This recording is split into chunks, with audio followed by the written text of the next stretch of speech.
और मैं हूं आपके साथ स्वप्निल यादव। चुनावी आंधी चली है और दूसरी ओर चुनावी तैयारियों के बीच पक्ष और विपक्ष में जीत की होड़ लगी है। लेकिन क्या आपने कभी सोचा है कि दुनिया भर में भारत में होने वाले लोकसभा चुनाव की एक अलग ही पहचान है और सबसे महत्वपूर्ण भी है। तो ये चुनाव क्यों होते हैं, पहली बार कब कराए गए और वो कौन सी सीट है जिस पर 2 बार सांसद चुने गए और जीते भी हैं। तो चलिए आज हम आपको बताते हैं कि लोकसभा चुनाव से जुड़ी कुछ अहम बातों को। भारत के लोकसभा चुनाव को दुनिया का सबसे बड़ा चुनाव माना जाता है। इनमें लाखों की संख्या में कर्मचारी काम करते हैं और करोड़ों मतदाता मतदान करते हैं। भारत में लोकसभा के चुनाव साल 1951 से कराए जा रहे हैं। अब तक लोकसभा के 17 चुनाव हो चुके हैं। भारत का निर्वाचन आयोग इन चुनावों को संपन्न करवाता है। आइए जानते हैं लोकसभा चुनाव, लोकसभा अध्यक्ष के चुनाव और भारत निर्वाचन आयोग के बारे में। संविधान के मुताबिक लोकसभा में सदस्यों की संख्या राज्यों के क्षेत्रीय निर्वाचन क्षेत्र से प्रत्यक्ष चुनाव द्वारा चुने गए 530 से ज्यादा नहीं होनी चाहिए। केंद्र शासित क्षेत्रों से चुने गए सदस्यों की संख्या 20 से अधिक नहीं होनी चाहिए। लोकसभा में एंग्लो इंडियन समुदाय के अपर्याप्त प्रतिनिधित्व को देखते हुए राष्ट्रपति इस समुदाय के 2 सदस्यों को मनोनीत करते थे। नरेंद्र मोदी सरकार ने कानून संशोधन कर इस व्यवस्था को बंद कर दिया। 2019 में हुए 17वीं लोकसभा के चुनाव में 543 सदस्य चुने गए थे। पहली लोकसभा के चुनाव 25 अक्टूबर 1951 से 21 फरवरी 1952 के बीच कराए गए थे। उस समय लोकसभा में कुल 489 सीटें थी, लेकिन संसदीय क्षेत्रों की संख्या 401 थी। लोकसभा की 314 संसदीय सीटें ऐसी थी जहां से सिर्फ एक प्रतिनिधि चुने जाने थे। वहीं 86 संसदीय सीटें ऐसी थी जिनमें 2 लोगों को सांसद चुना जाना था। वहीं नॉर्थ बंगाल संसदीय क्षेत्र से 3 सांसद चुने गए थे।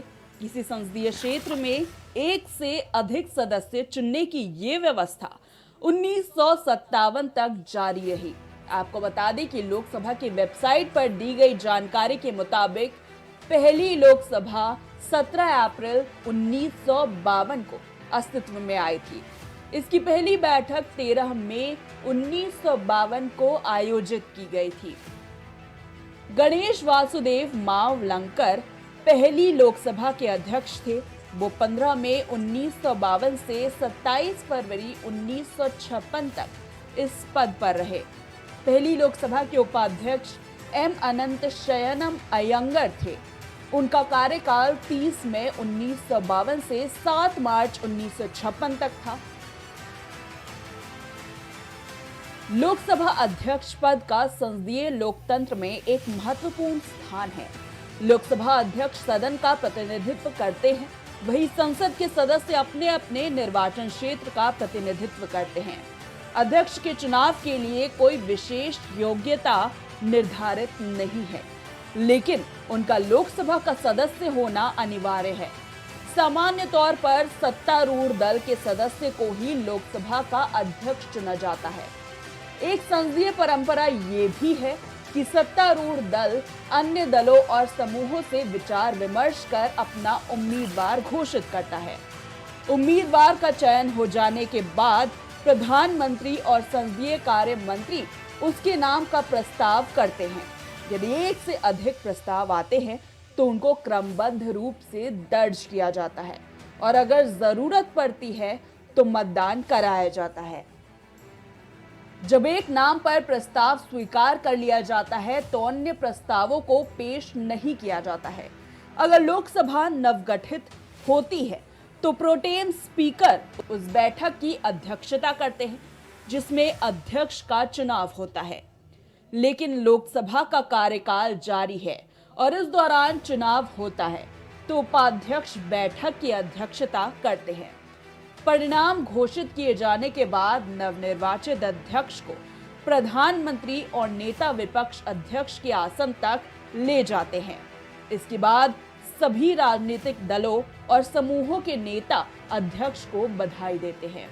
फिलहाल हमने जाना कि लोकसभा चुनाव पहली बार कब हुए, पहली लोकसभा से जुड़ा दिलचस्प किस्सा भी हमने आपको बताया। वहीं लोकसभा चुनाव के लिए अध्यक्ष कैसे चुना जाता है, क्या प्रक्रिया होती है अध्यक्ष चुनाव की, चलिए आपको इस खास रिपोर्ट के जरिए बताते हैं।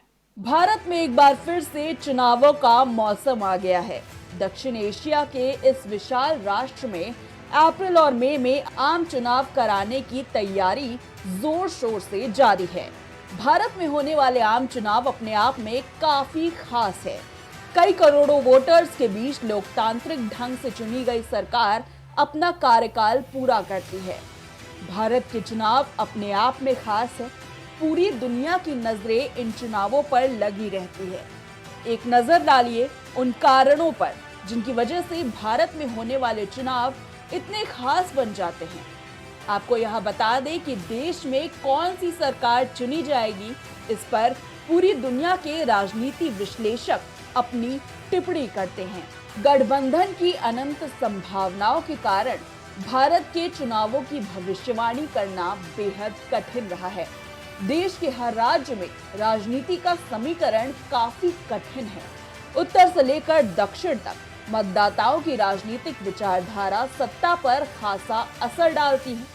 विशेषज्ञों की माने तो भारत के जनमत सर्वेक्षणों पर पूरी तरह भरोसा करना मुश्किल है, क्योंकि वो परिणामों की भविष्यवाणी करने में बार बार विफल रहे हैं। फरवरी 2023 में सरकार की तरफ से बताया गया था कि उस साल जनवरी तक देश में करीब 96 करोड़ रजिस्टर्ड मतदाता थे। भारतीय वोटर्स की इतनी संख्या यूरोप के सभी देशों की कुल जनसंख्या से भी ज्यादा है। इसके अलावा भारत के चुनाव दुनिया की सबसे बड़ी लोकतांत्रिक प्रक्रिया का प्रतिनिधित्व करते हैं। मतदाता संसद के 543 सदस्यीय निचले सदन या लोकसभा के लिए सांसदों का चुनाव करते हैं। साल 2014 में भारत के चुनाव आयोग ने करीब 10 लाख मतदान केंद्रों पर 5 सप्ताह तक चलने वाले अभ्यास के लिए 3.7 मिलियन मतदान कर्मचारी, 5,50,000 सुरक्षा कर्मी, 56 हेलीकॉप्टर और 570 विशेष ट्रेनें तैनात की थी।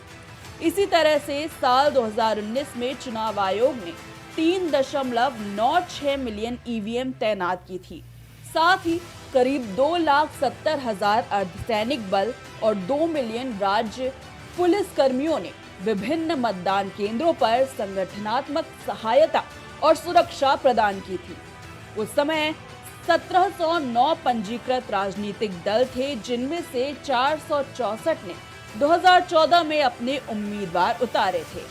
साथ ही केंद्र सरकार ने 3,870 करोड़ रुपए खर्च किए थे ताकि 834 मिलियन मतदाता 8,251 उम्मीदवारों में से अपना संसदीय प्रतिनिधि चुन सके। जबकि साल 2019 में 542 संसदीय निर्वाचन क्षेत्रों के लिए 8,039 उम्मीदवारों ने अपनी किस्मत आजमाई थी। क्षेत्रफल के हिसाब से दुनिया के 7वें सबसे बड़े देश और दूसरे सबसे अधिक आबादी वाले देश में चुनाव कराना कठिन और जटिल है।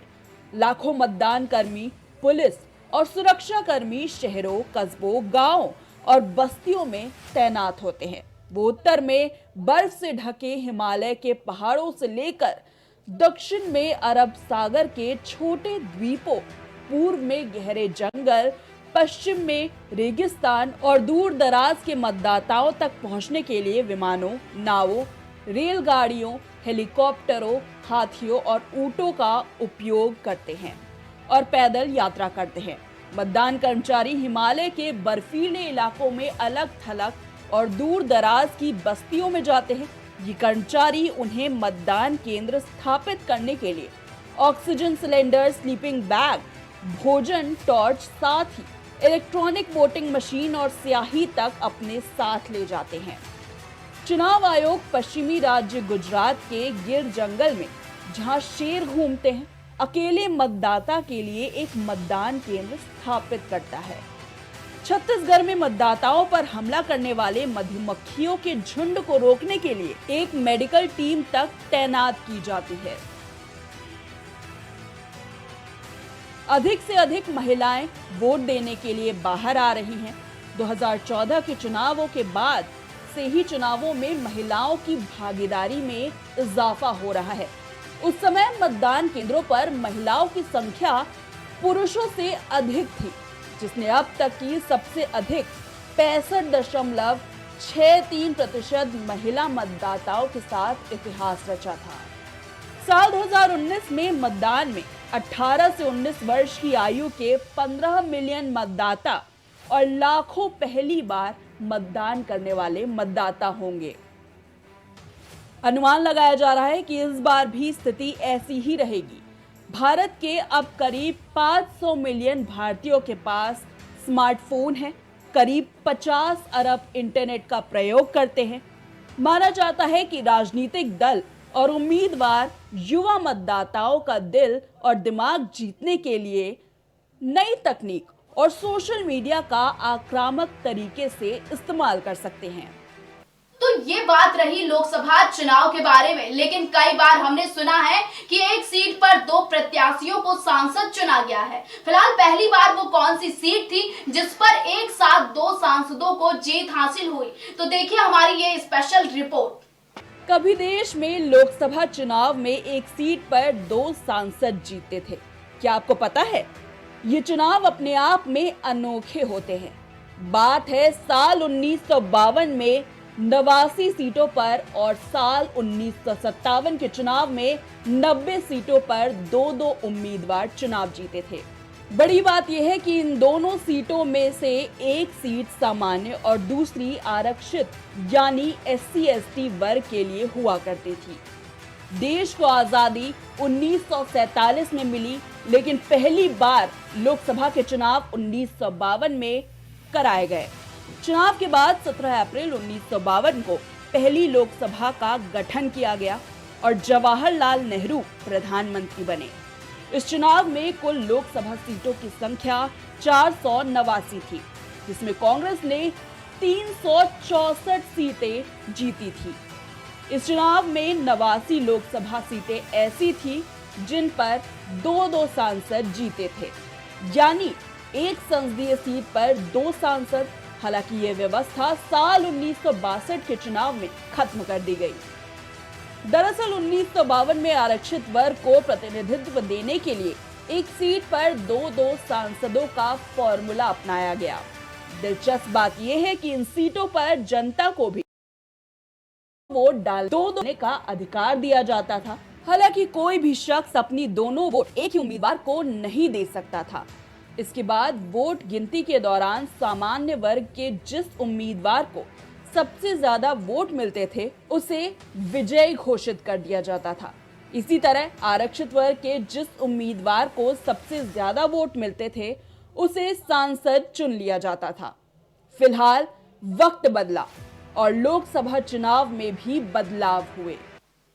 लोकसभा चुनाव जिसकी सियासी गलियारों में चर्चाएं तेज हैं, ऐसे में आज हमने आपको बताया कि लोकसभा चुनाव क्यों होते हैं, पहली बार चुनाव कब हुए और वो सीट कौन सी थी जिस पर पहली बार एक साथ 2 सांसद चुने गए। फिलहाल अब वक्त हो गया है आपसे इजाजत लेने का, तो हमें दीजिए इजाजत और आप देखते रहें प्राइम टीवी।